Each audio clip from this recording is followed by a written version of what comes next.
नमस्कार बंधुरा केमन आछो तोमरा सबाई आशा करी सबाई खूब भालो आछो। शुभमिता ब्लगे सबाइके स्वागत जानाई। आज के तोमादेर साथे डिम परोटार रेसिपि शेयर करब। एकदम नतून कायदाय अल्प डिम दिए अनेकगुलो परोटा तोमरा बानिये निते पारो। এইভাবে ডিম পরোটাটা যেমন ফুলকো হয় তেমনই নরম তুলতুলে হয়। রেসিপিটা কেউ স্কিপ করো না, স্কিপ করলে কিন্তু অনেক কিছু মিস করে যাবে। কন্টিনিউ করতে থাকো, আশা করি রেসিপিটা তোমাদের ভালো লাগবে। তোমাদের কাছে আমার একটাই অনুরোধ রইল, ডিম পরোটা তো অনেকভাবে খেয়ে থাকো, অবশ্যই একবার এইভাবে বানিয়ে দেখো। তাহলে চলো রেসিপিটা দেখে নেওয়া যাক। এখানে আমি ডিম পরোটা বানানোর জন্য প্রথমেই ময়দা নিয়ে নিচ্ছি। তোমরা চাইলে এখানে ময়দার পরিবর্তে আটা দিয়েও বানাতে পারো। এখানে আমি ছোট বাটির 3 বাটি ময়দা নিয়ে নিচ্ছি। তোমরা তোমাদের পরিমাপ অনুযায়ী ময়দাটা নিয়ে নিও।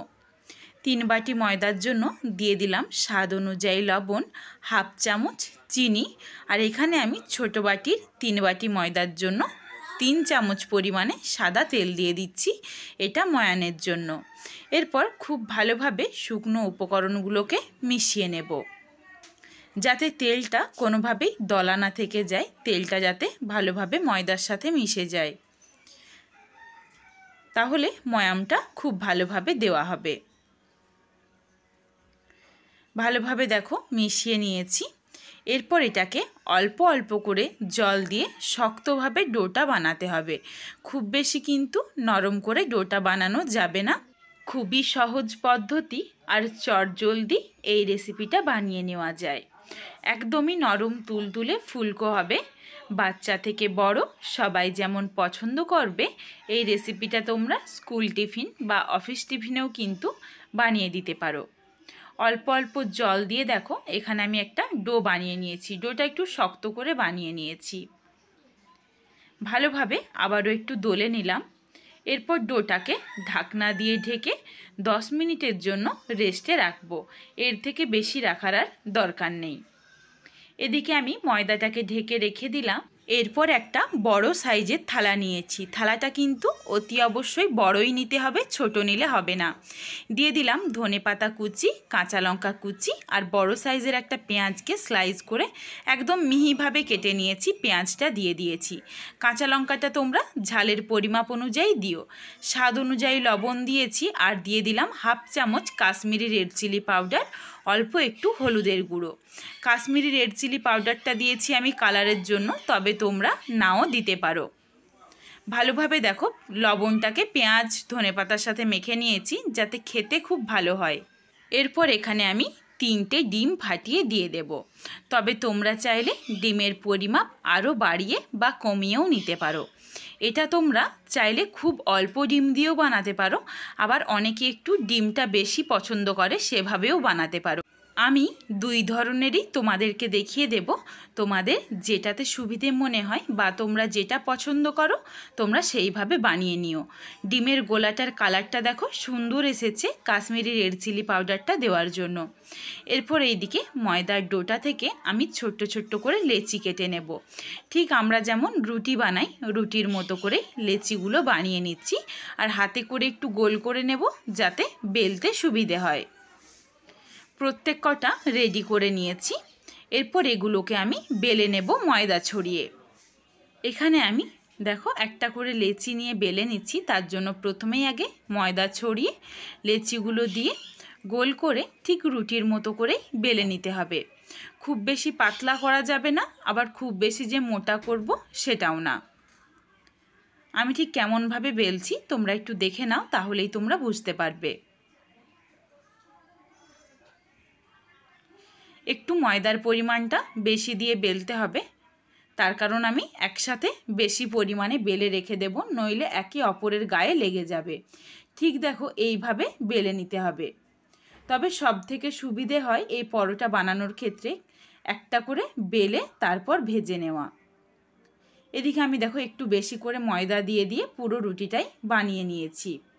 এইদিকে একটা তাওয়া বসিয়ে তাওয়ার মধ্যে দিয়ে দিলাম 3 চামচ পরিমাণে সাদা তেল। তেলটা ভালোভাবে গরম করে নেব। এদিকে একটা করে রুটি নিয়ে আমি ডিমের গোলার মধ্যে ডুবিয়ে তারপর দিয়ে দেব তাওয়ার মধ্যে, তাহলেই কিন্তু ডিমের পরোটাটা রেডি হয়ে যাবে।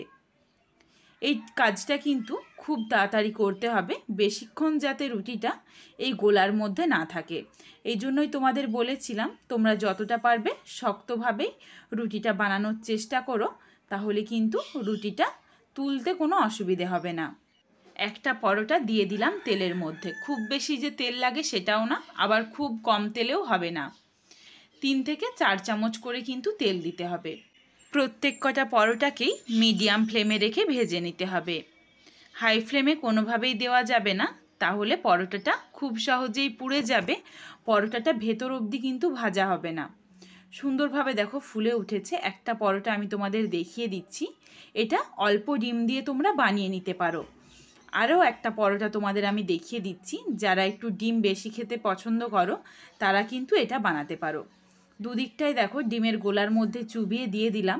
এরপর ওপর থেকে আমি 2 চামচ করে ডিমের গোলাটা এই রুটিটার ওপরে দিয়ে দিচ্ছি।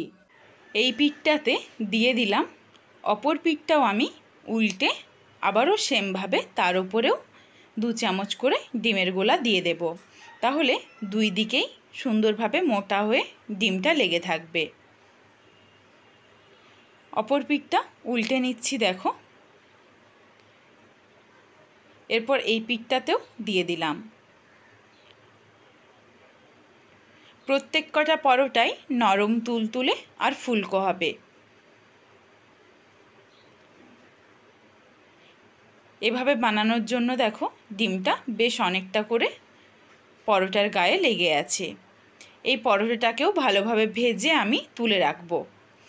এইটা দেখো লাস্ট পরোটা, এটাও আরও একটা তোমাদের আমি ভেজে দেখিয়ে দিলাম।